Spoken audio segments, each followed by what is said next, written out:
Hi everyone, सभी को नमस्कार।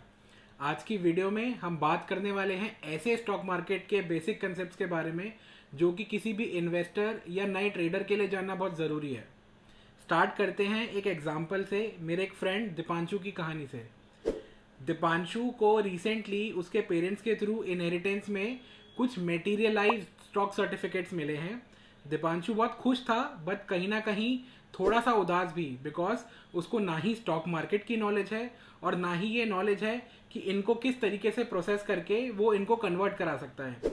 तो आज की हम वीडियो एक ऐसी स्टोरी लाइन के थ्रू लेके जाएंगे जिसमें हम कोशिश करेंगे कि आपको, जो कि हमारे व्यूअर्स हैं, और दीपांशु को इन बेसिक टर्म्स को कुछ इस तरीके से समझाएं जिससे आप स्टॉक मार्केट में एक कॉन्फिडेंट बेसिस पे एंटर करें। स्टार्ट करते हैं। Brokerage firm. ब्रोकरेज फर्म एक ऐसी इंटरमीडियरी फर्म होती है जो किसी भी बायर और सेलर के बीच में जो ट्रांजैक्शन होती है उसको फैसिलिटेट करती है। जब हम ब्रोकरेज फर्म की बात करते हैं तो यूजुअली ये वो फर्म्स होती हैं जो इन बाय और सेल ट्रांजैक्शंस को परफॉर्म करने के लिए हमसे कमीशन चार्ज करती हैं। इस कमीशन के बेसिस पे ब्रोकरेज फर्म को हम दो तरीकों में क्लासिफाई कर सकते हैं, एक फुल प्राइस ब्रोकरेज फर्म्स और एक discounted brokers. Full price brokerage firm के जो हमारे कमीशन चार्जेस होते हैं वो हायर एंड पे होते हैं, एंड जो हमारे डिस्काउंट ब्रोकर होते हैं उनके जो कमीशन चार्जेस होते हैं वो लिमिटेड और लोअर लेवल पे होते हैं। इनके अकाउंट मेंटेनेंस चार्जेस भी काफ़ी कम होते हैं।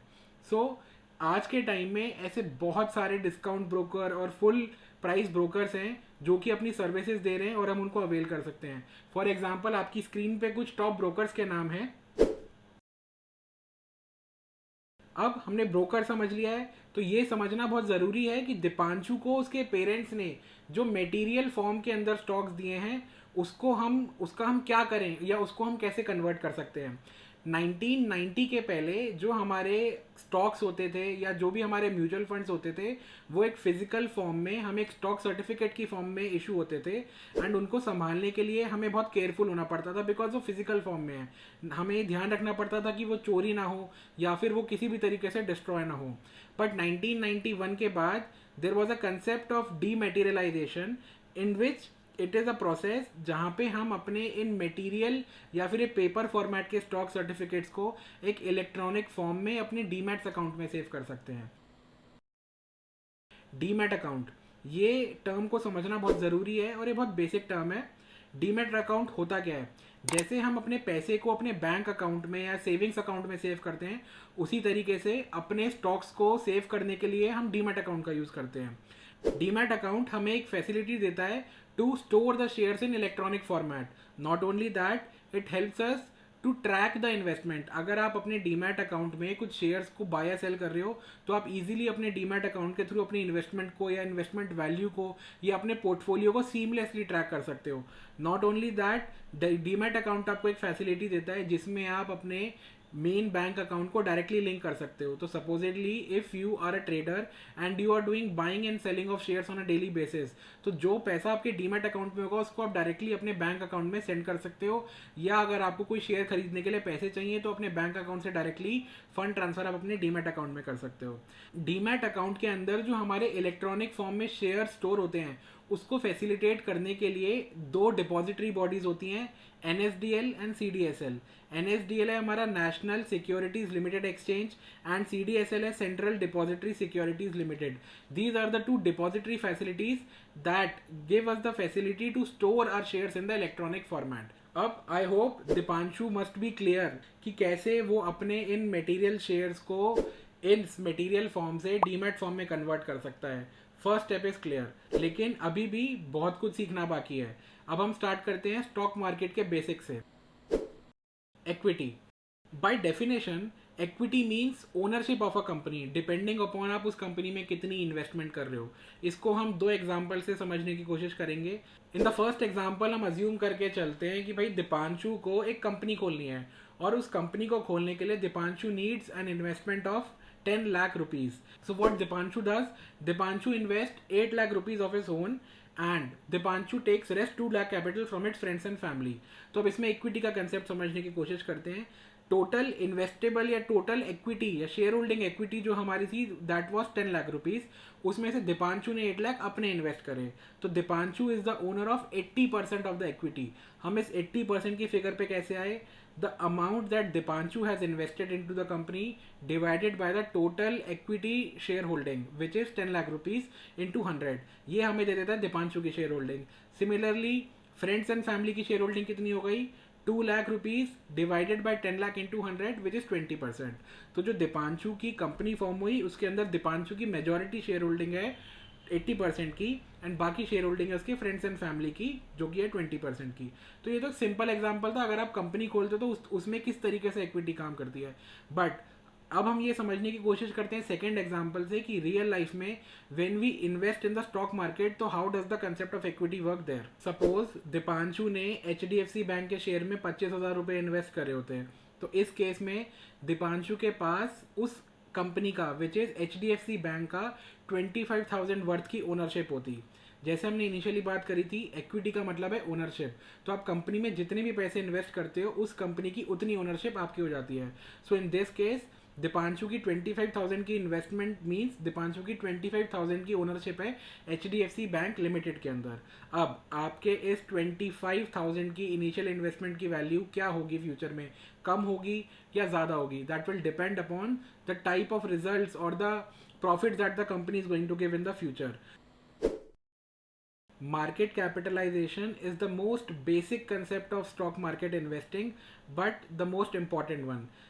ये हमारे लिए समझना बहुत ज़रूरी है कि मार्केट कैप होती क्या है। क्यों? क्योंकि जब भी हम कंपनी का फंडामेंटल एनालिसिस करते हैं तो मार्केट कैपिटलाइजेशन देख के हम कहीं ना कहीं एक सबकॉन्शियस माइंड में एक ये रिस्क प्रोफाइल बना लेते हैं कि अगर हम किसी कंपनी की किसी पर्टिकुलर मार्केट कैप में इन्वेस्ट कर रहे हैं तो उसकी रिस्क प्रोफाइल क्या है, समझने की कोशिश करते हैं।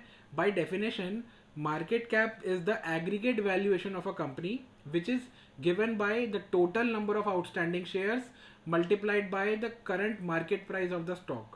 Companies listed on the stock exchange mainly have 3 types of market capitalization: small cap, mid cap and large cap. तीनों के बारे में एक एक करके थोड़ा थोड़ा समझते हैं। स्मॉल कैप कंपनीज वो होती हैं जिनकी मार्केट कैप 5,000 करोड़ से कम होती है। Investing in the small cap companies is considered to be of high risk, and small cap companies के अंदर ग्रोथ पोटेंशियल भी बहुत ज़्यादा होता है, but only over a period of long term. If we invest in the small cap companies we should have a longer investment horizon because over a shorter period of term our portfolio can go from a very low range to a very high range because it is highly volatile in nature. एक example से समझते हैं।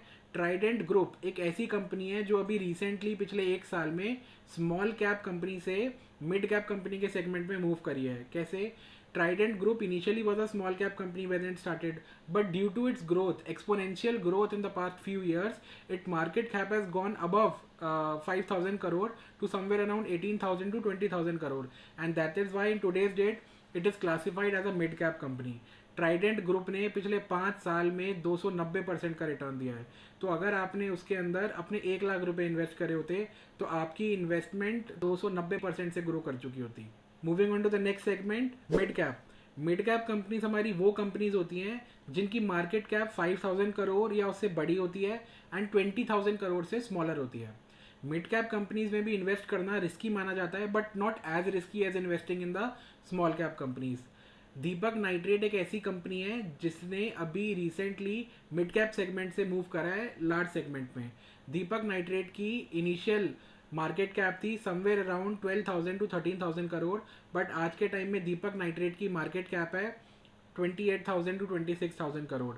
दीपक nitrate ने अभी recent time में बहुत अच्छे return दिए हैं and in the past 5 years it has been able to generate 977% returns. Large cap companies are दोस्त जिनकी मार्केट कैप 20,000 करोड़ से ज़्यादा होती है। लार्ज कैप कंपनी में इन्वेस्ट करना हम ये तो नहीं बोलेंगे सेफ होता, but it is safer as compare to mid cap and the small cap companies. Large cap companies over a period of time बहुत अच्छे और कंसिस्टेंट रिटर्न्स देती है, and not only that large cap companies अच्छे dividends भी offer करती है। Asian Paints is one such large cap company which has doubled your money every 4 years since its inception. Asian Paint ने पिछले 5 सालों में 270% के रिटर्न दिए हैं। आपको क्लियर होगा कि जब हमने अपना एक ब्रोकर सिलेक्ट करके डीमैट अकाउंट खुलवा लिया, हमने बेसिक समझ लिए इक्विटी क्या होता है, एंड हमने बेसिक समझ लिए मार्केट कैप क्या होता है. Return on equity. By definition, return on equity is defined as the measure of performance of a company. ROE can be calculated as the ratio of net income of the company or profit after tax divided by the shareholders equity. एक mathematical calculation के through समझने की कोशिश करते हैं कि किसी भी कंपनी का हम एक ROE कैलकुलेट कैसे कर सकते हैं. For that please do have a look at your screen and be very careful while looking at the numbers. इस एग्जाम्पल को बड़ी ध्यान से समझिएगा. जब भी एक कंपनी कैपिटल रेज करने की कोशिश करती है, वो अपनी कैपिटल इधर इक्विटी शेयर के थ्रू रेज करती है. इक्विटी शेयर का क्या मतलब हो गया, जो इनिशियल इन्वेस्टमेंट के थ्रू कंपनी पैसा रेज करती है. और they raise the capital through reserves and surplus. अगर कोई कंपनी 4-5 सालों से बिजनेस में है तो ऑन अ ईयरली बेसिस जो भी कंपनी को प्रॉफिट्स हो रहे हैं, उस प्रॉफिट्स को जब कंपनी री इन्वेस्ट करती है, उस प्रॉफिट को हम रिजर्व एंड सरप्लस में कंसिडर करते हैं. Third way is preferred equity. जब भी कंपनी इनिशियल इन्वेस्टमेंट अपनी फ्रेंड्स, फैमिली, वेंचर कैपिटलिस्ट या फिर किसी एंजल इन्वेस्टर के थ्रू रेज करती है, उसको हम प्रेफर्ड इक्विटी बोलते हैं. इसका मतलब इन इन्वेस्टर्स को हमें पहले रिटर्न देना होगा एज कम्पेयर टू द हमारे दूसरे investors. And the last is, जब कंपनी के पास कोई ऑप्शन नहीं होता, वो लोन लेती है, which is debt at a certain business interest. तो हम अपने एग्जाम्पल में अज्यूम करके चलते हैं कि हमारा इक्विटी शेयर था 1 CR, हमारे रिजर्व से जो प्रॉफिट था वो था 50 लाख रुपीज़, हमारी प्रेफर्ड इक्विटी थी 50 लाख रुपीज़, एंड कंपनी ने 2 CR का डेट लिया at an interest rate of 11%. So हमारी total capital is 4 CR. Now हमारी जो इक्विटी शेयर कैपिटल होती है और जो रिजर्व्स एंड सरप्लस होती है, इसके कॉम्बिनेशन को हम बोलते हैं कॉमन इक्विटी. कॉमन इक्विटी मतलब ये ऐसी इक्विटी है जो हमारे कॉमन शेयर होल्डर्स को असाइन होती है. और दूसरी होती है प्रेफर्ड इक्विटी. जब हम कॉमन इक्विटी और प्रेफर्ड इक्विटी का सम करते हैं तो हमें मिलती है total share holders equity, which is the denominator of the formula in ROE. Moving on, हम अज्यूम करते हैं कि हम जिस कंपनी की बात कर रहे हैं उसका एबिटा है 70 लाख रुपीज़. एबिटा क्या होता है? एबिटा होता है earning before interest, tax and amortization. तो हमें जो ROE के अंदर नेट इनकम निकालनी है कंपनी की, it is equivalent to profit after tax and the interest. तो हमें इस एबिटा में से, विच इज 70 लाख रुपीज़, इसमें इंटरेस्ट को माइनस करना होगा. जो कंपनी ने लोन लिया था उस पर कंपनी एक इंटरेस्ट पे करती है, उस इंटरेस्ट को माइनस करना होगा हमें. एंड कंपनी जो टैक्स भरेगी अपने इस एबिटा पे, इस जो टोटल जो प्रॉफिट जनरेट हुआ है इस पे जो टैक्स भरेगी उसको माइनस करना होगा. तो profit before tax will be EBITDA minus the interest. Interest हमारा है 11% ऑन 2 CR. इसका मतलब हमारा इंटरेस्ट हो गया 20 लाख रुपीज़ का. तो हमारा एबिटा आ गया 48 lakh rupees, and the tax after 30% is 14,40,000 rupees. So the profit after tax becomes 33,60,000 rupees. Now we can easily calculate the ROE. हमारे पास पैट भी निकल गया और हमने अपना शेयर होल्डिंग इक्विटी भी कैलकुलेट कर लिया, which is the sum of common equity and the preferred equity, which is equivalent to 2 CR. तो हमारा जो ROE निकला that is equivalent to 33,60,000 divided by 2 CR. तो हमारी ROE ये 16.8%. तो इस मैथमेटिकल फॉर्मूला के थ्रू हमने समझा कि कैसे हम ROE को कैलकुलेट कर सकते हैं. नाउ एक एग्जांपल के थ्रू समझने की कोशिश करते हैं कि अगर हमारे पास एक ही सेक्टर की 2 कंपनीज हैं and we are planning to invest a certain amount in any of these 1 companies, तो कैसे हम ROE के बेसिस पे ये सिलेक्ट कर सकते हैं कि कौन सी कंपनी हमारी इन्वेस्टमेंट पे हमें अच्छे रिटर्न दे रही है. Let's take for an example, there are 2 companies, company A and company B. Company A equity raise करती है 1 करोड़ की and company B equity raise करती है 10 CR की, एंड दोनों ही company within a year are able to generate a profit of 50 lakh rupees. Then company A का ROE होगा 50% एंड कंपनी B का ROE होगा 5%. इसका मतलब कंपनी B के पास ऑलमोस्ट 10 टाइम्स ज़्यादा इक्विटी थी, बट स्टिल कंपनी B ने 5% ROE जनरेट करा, बट कंपनी A ने 50% ROE जनरेट करा. इसका मतलब कंपनी A ज़्यादा एफिशिएंट है और company A is a better investment option as compare to company B. ROCE, return on capital employed. Return on capital employed is a very important profitability ratio. Many portfolio managers and investors use ROCE as a profitability ratio to do the fundamental analysis of a stock. ये Warren Buffett की favourite percentage है। Warren Buffett कहते हैं कि मैं किसी भी company की जब फंडामेंटल एनालिसिस करता हूँ या इन्वेस्ट करने से पहले उसकी आरओसीई को ज़रूर देखता हूँ। ROCE by definition refers to the measure of companies capital efficiency. इसका अगर हम नॉर्मल लैंग्वेज में समझने की कोशिश करें, कैपिटल एफिशिएंसी का क्या मतलब है कि कंपनी जितनी भी कैपिटल इन्वेस्ट कर रही है अपने बिजनेस में, उस कैपिटल पे पर कैपिटा कितना रिटर्न जनरेट कर रही है, कितनी एफिशिएंटली उस कैपिटल को यूज़ करके रिटर्न जनरेट कर रही है, उसका मेजर होता है आरओसीई। जब हम आरओसीई की बात करते हैं तो अनलाइक आरओई हम सारी इन्वेस्टमेंट को कंसिडरेशन में लेते हैं। We consider the equity from the shareholders, we consider the reserves and surplus that has been reinvested into the company, we consider the preferred equity that has been invested into the company, and we also consider the debt that has been invested into the company, which may include the short term debt as well as the long term debt. ROCE एक सबसे ज़्यादा used profitability figure है used by the portfolio managers while analyzing a performance of a stock in the long term. ROCE is calculated by the ratio of the EBITDA divided by the total capital employed on the company. अब पिछले example में जब हमने ROE की बात करी थी तो EBITDA में से हमने टैक्स और इंटरेस्ट को डिडक्ट कर दिया था, बिकॉज उस केस के अंदर हम पूरी कैपिटल डिप्लॉयड को अकाउंट में नहीं ले रहे थे। We were not taking into account the capital raised by debt. But इस केस में क्योंकि हम पूरी कैपिटल को अकाउंट में ले रहे हैं, दैट इज वाई हमारा जो न्यूमरेटर रहेगा वो एबिटा रहेगा, that is the earning before interest as well as the tax. And जो हमारी कैपिटल एम्प्लॉयड रहेगी, it will be the equity of the share holders, the preferred equity, the reserves and surplus, the short term loan and the long term loan. तो हम एक example के through उसी previous example को follow करते हुए एक इनकम स्टेटमेंट देखते हैं, जहाँ पे हम एबिटा कंसिडर कर रहे हैं 70 लाख रुपीज़, हमारा शॉर्ट टर्म डेट हम कंसिडर कर रहे हैं 20 lakh rupees at an 11% interest, and the long term debt is 1 crore 80 lakh rupees at an 11% interest, and the total equity that has been raised is equal to 2 crore. तो ROCE is going to be calculated as EBITDA. EBITDA मतलब 70 lakh rupees divided by total equity plus long term loan plus short term loan, which will give 70 lakh rupees divided by 4 CR into 100, which gives us a ROCE of 17.5%. तो आपने देखा कि हमने किस तरीके से mathematical वे में एक इनकम स्टेटमेंट का एग्जांपल लेके ROCE को कैलकुलेट करा। ROE और ROCE में क्या मेन डिफरेंस होता है? जब हम ROE की बात करते हैं, इट टेल्स अस कि हमें इक्विटी पे कितना रिटर्न मिला, and it does not take into existence the complete capital. जब हम कैपिटल रेज करते हैं तो हम डेट भी ले सकते हैं। तो बहुत सारी कंपनीज क्या करती है, बहुत बड़ा डेट ले लेती हैं, क्योंकि हम ROE में उस डेट को कंसिडर नहीं करते तो वो अपने ROE को मैनिपुलेट कर सकती है। But we can't do this in case of ROCE, because in ROCE we are considering the debt component. That is why ROCE gives a complete and a wholesome picture when we are talking about the returns पर capita.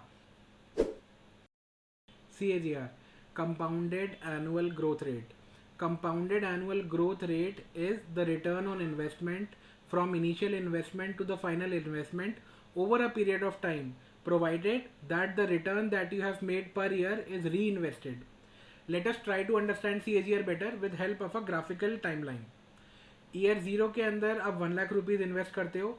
In the first year your investment becomes 1.3 lakh rupees. In the second year, your investment increases from 1.3 lakh to 1.4 lakh rupees, and in the last year, your investment increases from 1.4 to 2.2 lakh rupees. So, in the first year, you made a return of 30%. In the second year, you made a return of 7.6%, and in the third year, you made a return of 57%. CAGR is not a true rate of return; it is the smoothened return over a period of time. अब CAGR की जब हम बात करते हैं तो CAGR is a complicated formula. Y?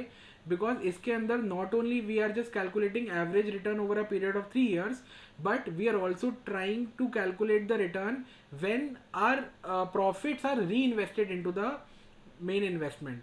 इसलिए एक एग्जाम्पल के थ्रू समझने की कोशिश करते हैं। इस ग्राफ में आप देख पा रहे होंगे कि फर्स्ट ईयर के अंदर आपने 30% रिटर्न बनाए, सेकेंड ईयर में आपने 7% रिटर्न बनाए, एंड थर्ड ईयर के अंदर आपने 57% के रिटर्न बनाए।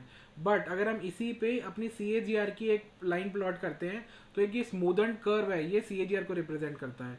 CAGR is a measure of investment जो over a period of time आपका एक एवरेज रिटर्न को दर्शाता है, प्रोवाइडेड कि आप अपने प्रॉफिट्स को री इन्वेस्ट कर रहे हैं। एक मैथमेटिकल एग्जांपल के थ्रू समझते हैं और इन्हीं फिगर्स को हम अपने एग्जांपल में इनकॉर्पोरेट करते हैं।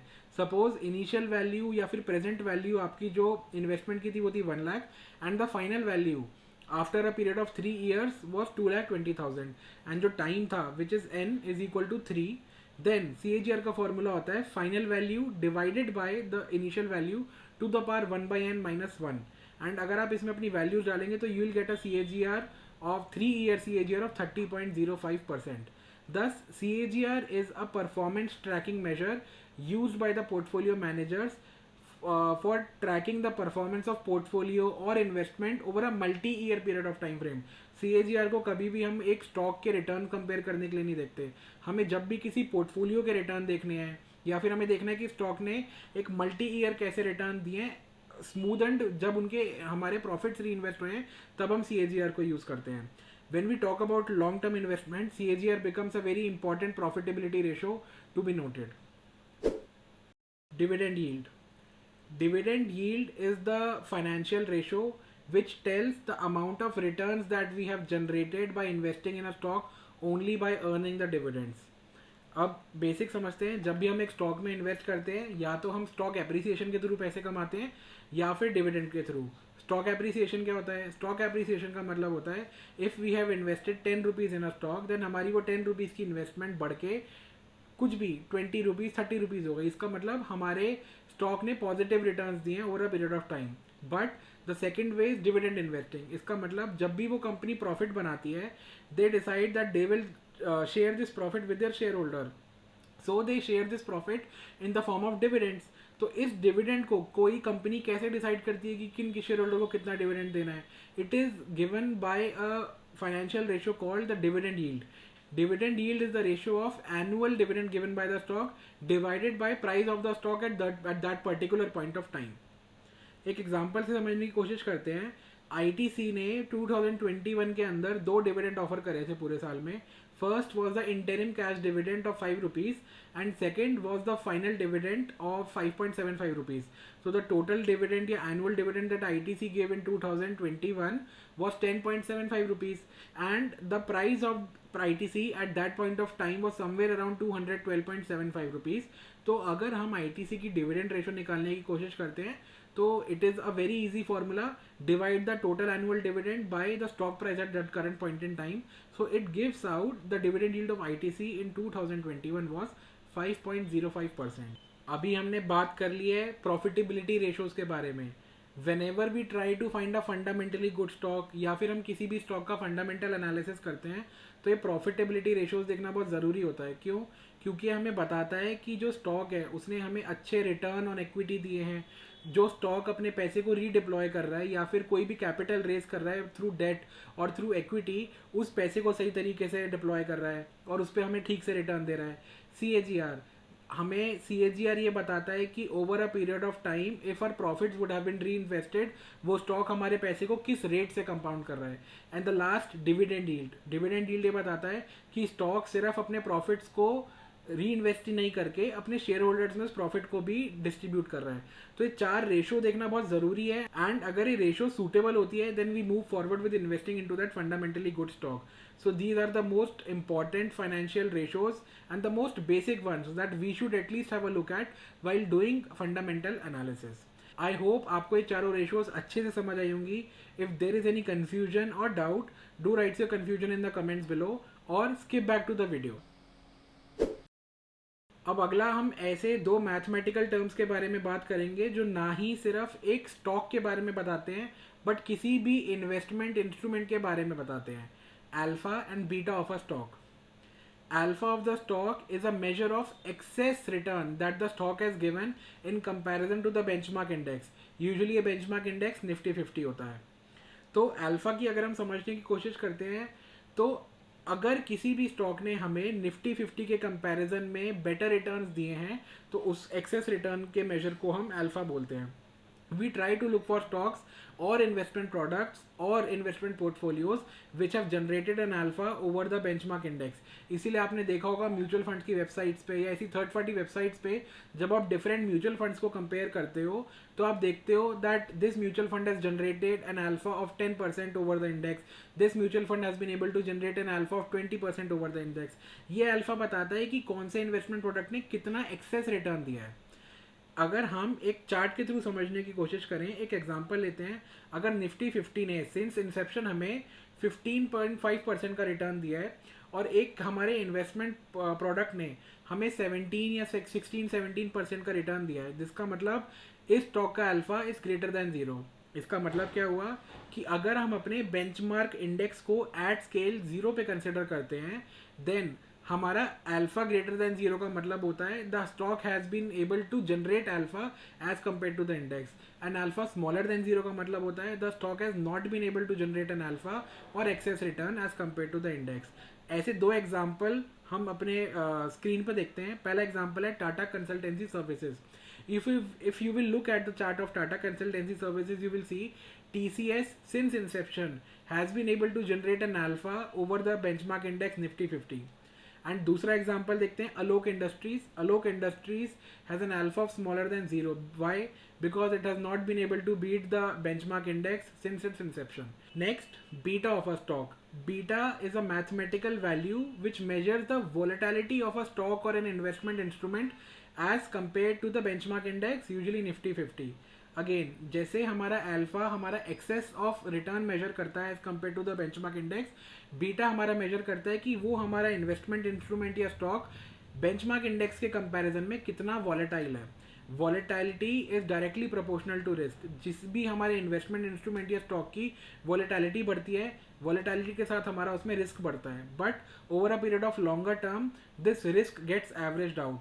तो investing in highly volatile investment instrument, stock या portfolio means investing in a highly volatile या highly risky instrument, portfolio or a stock. When we talk about beta and we look at the data of beta, let us assume कि जो हमारा benchmark index है that is on scale of 1. तो there are different values of beta which tell us different things. Have a look at the screen. When beta is equal to 1, इसका मतलब है the stock is in strong correlation with the benchmark index. इसका मतलब जो हमारे index की movement है और जो हमारे स्टॉक की मूवमेंट है वो बहुत कोरिलेटेड है. If the index falls down by 10% then the stock also falls down by somewhere around 10%. Beta greater than 1, इसका मतलब द स्टॉक और the investment instrument is more volatile as compare to the benchmark index. तो अगर हमारी stock market 10% गिरती है तो for a stock with beta greater than 1 और इक्वल टू 1.2 और 1.5 तो हमारा वो स्टॉक 15% और 16% गिरेगा. Why? Because it is more volatile as compare to the stock. And if the stock market goes up then the stock will give higher returns as compare to the benchmark index. Similarly, when beta is smaller than 1, इसका मतलब stock or the investment instrument will move in the same direction as that of the benchmark index but will be lesser volatile. And the last one, which is a rare one, beta smaller than 0, that is stock or an investment instrument having a negative beta.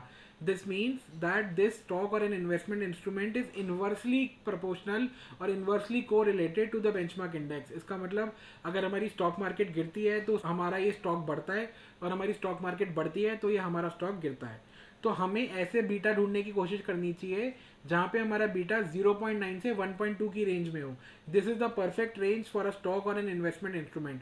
इससे ज़्यादा volatility can be harmful unless you are trying to invest for a long term horizon. Initial public offering. IPO के बारे में तो सभी ने सुना होगा. 2021 के अंदर 65 आईपीओ आए थे जिसमें से 45 आईपीओ ने पॉजिटिव रिटर्न दिया था by end of the year and 20 IPO gave negative returns. It is very important to understand कि आईपीओ एक सुना हुआ तो टर्म है, but why do companies bring out their IPOs? What is the importance of this IPOs for investors and इसमें invest करने से हमें क्या फ़ायदा है? By definition, initial public offering is a process in which a private limited company goes public and raises capital from the public investors by issuing them shares at a certain price which is known as the issue price. जब भी कोई company IPO raise करती है तो उसके पीछे एक ही कारण होता है that the company is trying to raise capital.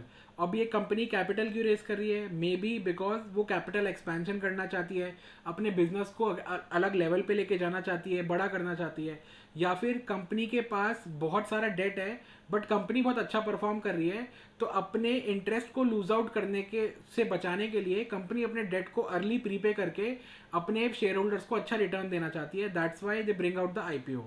So when a company issues shares to the public investors at a certain price and goes public, it is known as initial public offering. Company pre IPO private होती है, after IPO company public हो जाती है. Pre IPO company के अंदर सिर्फ certain individuals like the equity share holders, the preferred equity share holders, venture capitalist या फिर एंजल इन्वेस्टर्स ही इन्वेस्ट कर सकते हैं. बट जब कंपनी आईपीओ निकालती है then it gives public investors, retail investors, high net worth individual an opportunity कि हम भी आईपीओ में इन्वेस्ट करें. अब हमें आईपीओ में इन्वेस्ट क्यों करना चाहिए? We should invest in an IPO because we can be part of that growth story. For example, आज आपने स्टॉक मार्केट में इतनी सारी कंपनीज देखी होंगी जो बहुत अमेजिंग रिटर्न्स देती हैं. टाटा कंसल्टेंसी सर्विसेज, इन्फोसिस, ये सारी ऐसी कंपनीज हैं. अगर इनके आपको मौका मिला होता कि आप इनके आईपीओ में इन्वेस्ट करो तो क्या आप पैसा नहीं इन्वेस्ट करते? आई एम डैम श्योर आप अपने पैसे को इन्वेस्ट करते. इसी तरीके से IPO gives us an opportunity to invest in growth story of their company. जब हम आईपीओ में इन्वेस्ट करते हैं तो हम उस कंपनी के साथ अपनी इन्वेस्टमेंट को ग्रो करते हैं. एक एग्जांपल के थ्रू समझते हैं. 2021 में एक आईपीओ आया था सिगाची इंडस्ट्रीज. सिगाची इंडस्ट्रीज के आईपीओ को अगर आपने अप्लाई करा होता और you would have been lucky enough कि आपको अलॉटमेंट मिलती, तो आपकी investment on listing would have gone up from 163 rupees to 575 rupees. इसका मतलब लिस्टिंग डे पे सिगाची इंडस्ट्री ने 252% का प्रीमियम दिया था अपने शेयर होल्डर्स को. एक दिन के अंदर 252% का return. Although this is the short term horizon, whenever you try to invest in an IPO keep a longer horizon.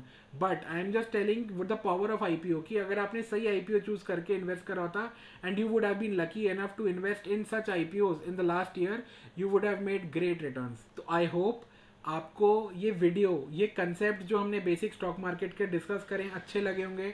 आपको अच्छा लगा होगा the way in which we have tried to implement these concepts in a visual manner, and I hope you like the video. Do share this video with your friends who want to learn about the stock market, जिनको trading सीखना है या investing सीखना है but वो हिचकिचाते हैं कि इन बेसिक टर्म्स को कहाँ से पढ़ें, कैसे पढ़ें. Do share this video with them so that they can also learn these basic stock market terms. I hope you guys like the video. Do like, share and subscribe to our channel. Thank you so much. Keep posted. Bye.